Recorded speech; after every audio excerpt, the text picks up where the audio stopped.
Hi everyone, welcome to North York Community House podcast series focusing on Filipino families and community. Again, this is Maria Baranya, and today we have Maria Espina, which is one of our youth workers, and also we have Ben from the 519. Do you mind telling us a little bit what you do? Hi, yeah, thank you for having me. I am the coordinator of newcomer family programs. So I'm very similar to Niche. I work in an immigration, refugees, and citizenship Canada program where I support um, newcomers that are permanent residents, convention refugees, and urban caregivers through the provision of one-on-one support and group programming.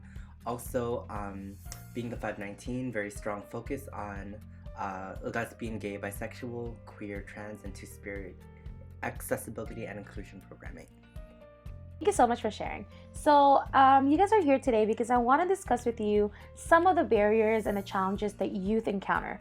So, we all know that when we do move to Canada or even transition to a new country, there are barriers and challenges. So, I know you both work closely with youth. So, do you guys want to just give your inputs or even like share some of the things that your students have shared with you? Within the school system, they're not used to speaking in English all the time.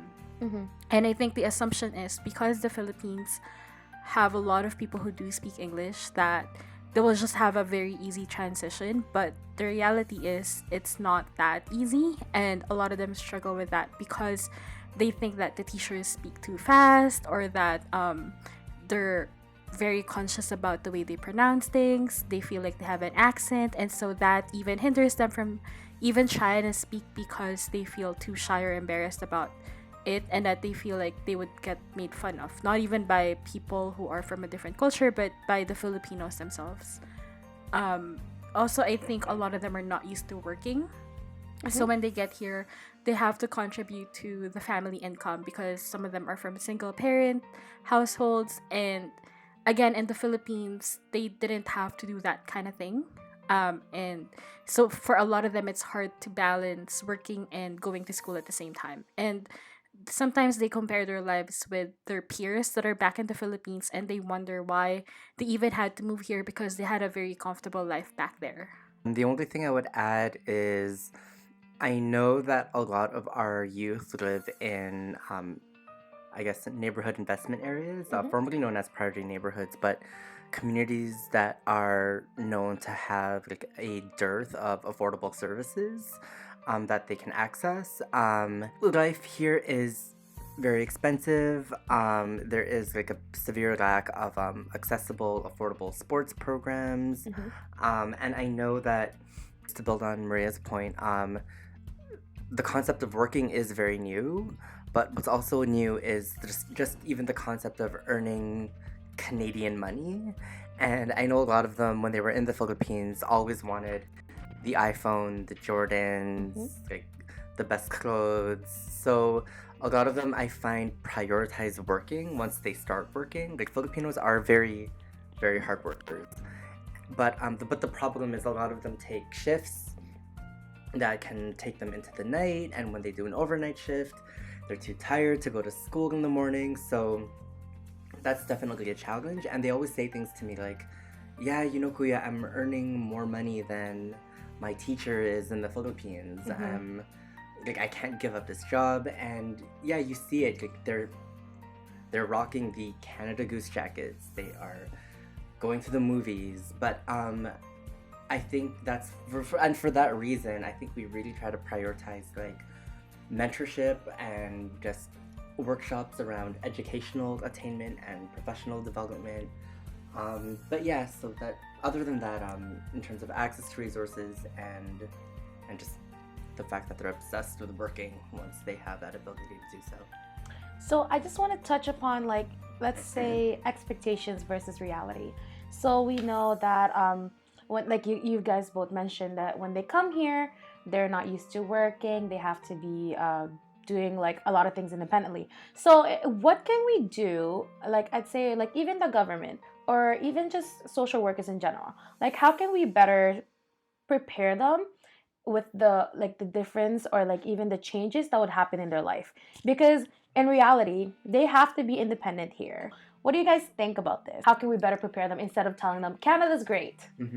So, because it's not preparing them. I agree, but I do think there definitely are like inherent limitations in an orientation seminar. Like even if we were to give like an overview of programs and services and strategies, like that could be difficult. But I would suggest that for the most part, a lot of Filipino newcomers that I work with would even say to me that they're not center people. Like they don't typically go to a community center if they need support. And a lot of them have told me over the years that they would much rather go to their faith-based community, their churches, their personal cultural community groups.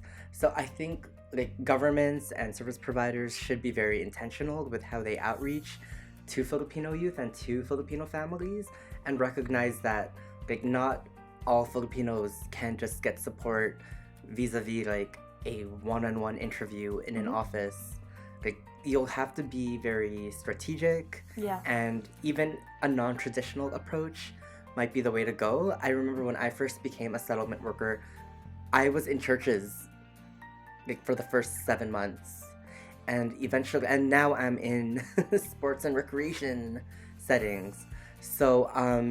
So yeah, I think that's definitely one strategy and one message that isn't really being spread enough throughout the settlement sector. When you mentioned the orientation sessions that they go to before they come to Canada, I think that is a very big factor because I remember meeting with an organization that did that in the Philippines, and when I told them to talk more about the reality of what Canada is to prepare the students, they kind of shied away from it because they said they wanted to keep the optimism alive. They wanted kids to be excited about Canada. And the burden now is with the settlement sector within Toronto, because once they meet us, that's when all the problems come back, right? That's when all the things that the pre-departure orientation seminars failed to address comes up, and we have to absorb that in one way. And I think by then, sometimes intervention is too late. So there is a lot to be done with the Philippine organizations as well in preparing the youth to come here. But also, I think a factor would be their parents. I think for the most part, because they have been away from their kids, there's a tendency to give the kids what they want because they're not there. That's their way of making it up to them. And sometimes the kids get so used to that they become spoiled in a sense.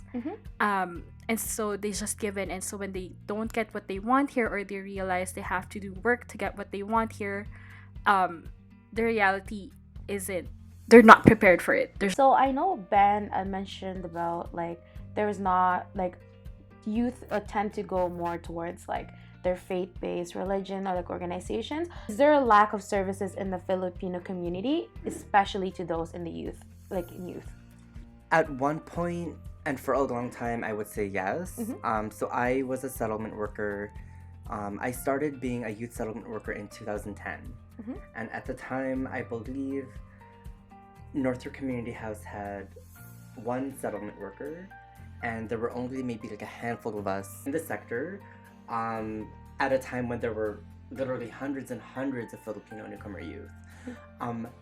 I have a few ideas of why it worked out that way. I mean, a lot of the times across the settlement sector, I heard that, well, Filipinos speak English, well, they're not really causing any problems in the schools. And then what set forth from that was a lot of research on like newcomer family separation and reunification.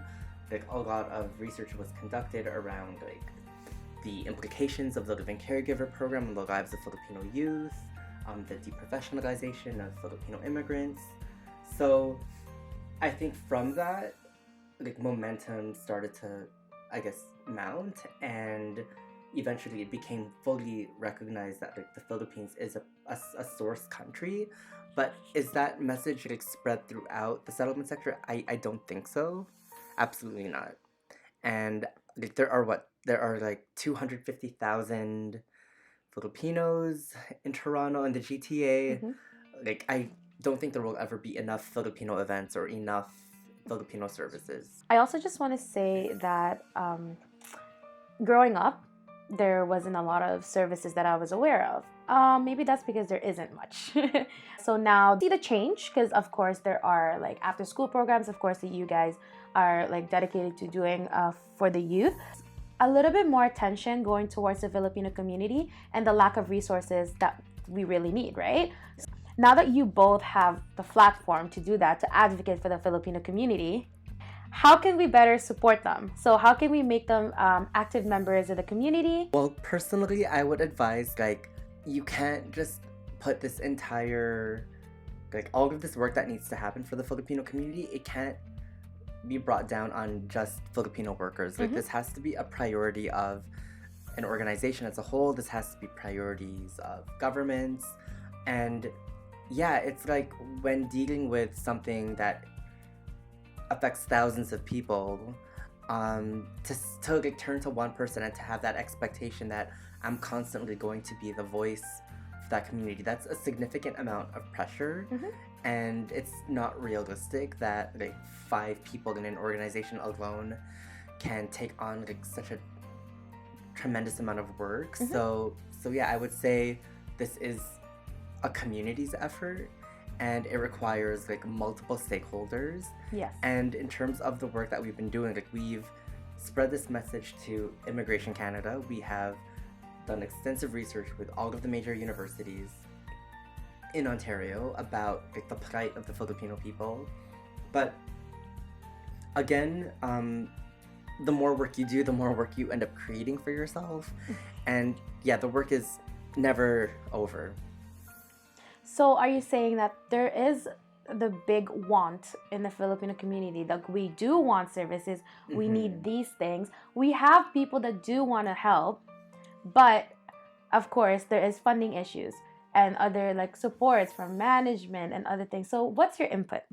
Well, no, I agree. And I think that in terms of being able to truly instill systemic change and in order to really like demonstrate like you said, like leadership, like I do believe that we need to change the face of leadership in the region and that it should be representative of the people that live within the region. Like we always say, like diversity is our strength. And I believe that like when you have a Filipino at a leadership table, like the types of conversations you have are different. Like the Filipino perspective is very different. And the lens that we bring and through our research, through our advocacy, and through our culture, I think we contribute so much to this country.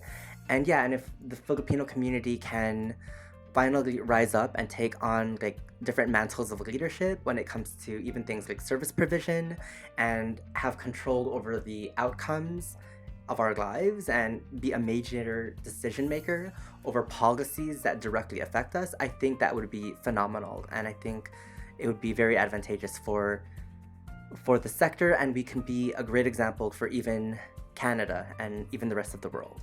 Okay, so touching upon the education system, I know that like we do like to like it's been mentioned in our conversation that diversity is a big thing in Canada, in Toronto in general. And so let's say in the school system, do you think that that diversity is also spread throughout the education system? Because yes, we do talk about Black History Month, yes, we do talk about the Aboriginals or like the indigenous people, but do we really incorporate the Filipino community? Because at the same time, especially in a school that is filled with hundreds of Filipino students, how can we better kind of support them or even let them know that you are also important as you are a part of the community in Canada? Well, I know for a fact that there are many schools that have like hundreds of Filipino youth in them. We don't need to name them all, but there are many. And I know that within these schools, there isn't always a Filipino settlement worker based there. There are many situations where there is no Filipino teacher present. And there are many situations where like the Filipino community at large isn't necessarily like involved or connected with that school.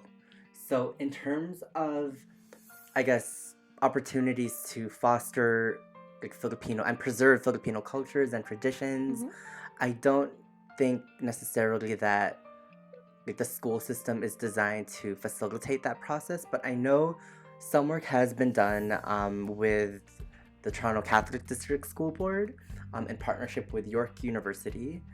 There was the PASOK project, which was, I guess, like the first time that Filipino professors and Filipino teachers in the Catholic Board were like sort of like collaborating on developing like curriculum on like Filipino history, which I think is like an amazing first step. But yeah, I think in terms of Filipinos in schools, within the context of representation, like a lot more work Needs to be done. Yeah, I'll say that much. Yeah, there's a lot more work that needs to be done for sure. I think PASOK is a very good start, but I think they need to factor in the idea that there's a lot of high school students who come here too, and there's nothing about the curriculum for them, right? Having the PASOK for grade 7 and 8 is amazing, but again, what about those that are coming in between grade 9 to 12 or even in post high school, and they're the ones that are struggling the most because they're the ones that feel the most. They're the ones that stayed longer in the Philippines, and so to uproot them is not the easiest decision for them. And sometimes they feel like it was a decision that was forced on them, and so that makes it harder for them in terms of their mental health, right? So there's not enough support and intervention for them. But I do recognize the fact that they are trying. There is the Filipino Heritage Month. There is the Proudly Pinoy celebration that the TCDSB holds every year. But I think it targets certain schools only. And so I think if we can do it board-wide, that would be nice.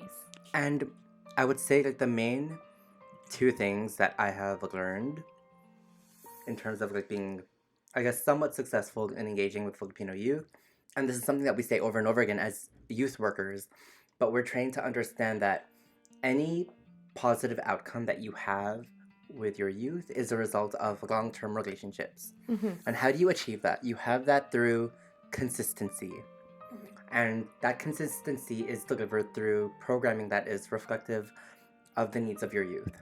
So a very long time ago, like I was a very standard settlement worker. Like a lot of my workshops would focus on like immigration and settlement, and I would have workshops in classrooms. But I realized that there was definitely a gap. Like I would often get the go-getters and overachievers and students that don't necessarily have any outstanding issues with regards to academic achievement and behavioral issues. But when I opened my mind and I started saying, okay, what about those who are interested in dance? What about those who are engaged in faith-based communities? What about those who will only show up to sport and recreation facilities? Then I got youth in the masses.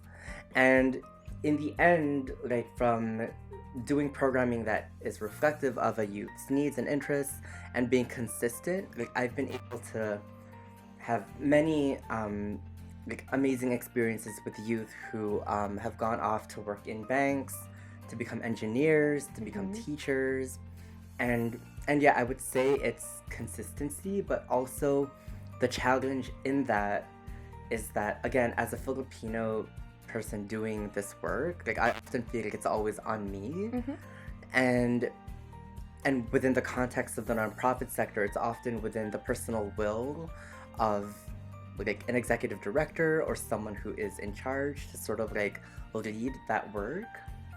So I think we all understand like that governments and the nonprofit sector alone cannot solve like broader systemic issues that are happening.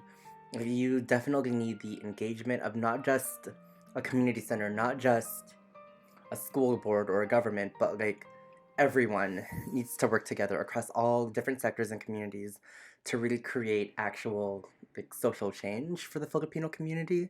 So that would be like my key message for.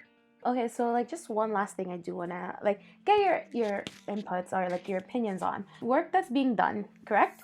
Yes. So there is resources out there, just not a lot of it, right? There is stigma in the Filipino community with asking help or even looking for help or not knowing where to get it. How can we encourage like Filipino youth, even like parents or just like the Filipino community in general, to redeem these resources, to go and access them. We can plan as much workshops, like resources, but how do we get through that barrier of the stigma and have them actually access and redeem these resources? I've only really understood this from working with the Filipino community for so long, but there is definitely a Canadian understanding of what success is. That is like going to school, going to a good university, getting a job that is reflective of what you studied. To a lot of people that I've worked with in the Filipino community, to them success is earning Canadian money and supporting their family back home in the Philippines. To a lot of them, it is bringing their family members here. And yeah, that's definitely even changed my perception of what success is and what resources are available. But I do know that like, to break any systemic cycle, like the only way to break that cycle is through education, and it's through learning, and it's through taking advantage of opportunities that are available to you. But I think that what needs to happen is that more of those access points to education and to mentorship and even access points to power and opportunity need to be available to the Filipino community, who historically have faced many like equitable participation barriers. So I think that in terms of those in power, those who control, who gets their foot in the door, whether it's into job opportunities, whether it's into educational programs, like I think they need to think very critically of like how much Filipinos can contribute to the workforce, how much they can contribute to the education system, and yeah, it's about inclusion, and it's about really understanding like what the issues are. So I think the amount of learning and the amount of conversation and dialogue that needs to happen is basically going to be like the bulk of our work if we're going to continue to advance the work and the topics that we're bringing up in this podcast. And the bigger our community grows, like you basically can't ignore us anymore. And I think we've been ignored for a really long time. Yeah. Okay, so we have reached the end of our episode. We discussed a lot today, from youth to the expectations versus reality, to education, to even starting their first jobs.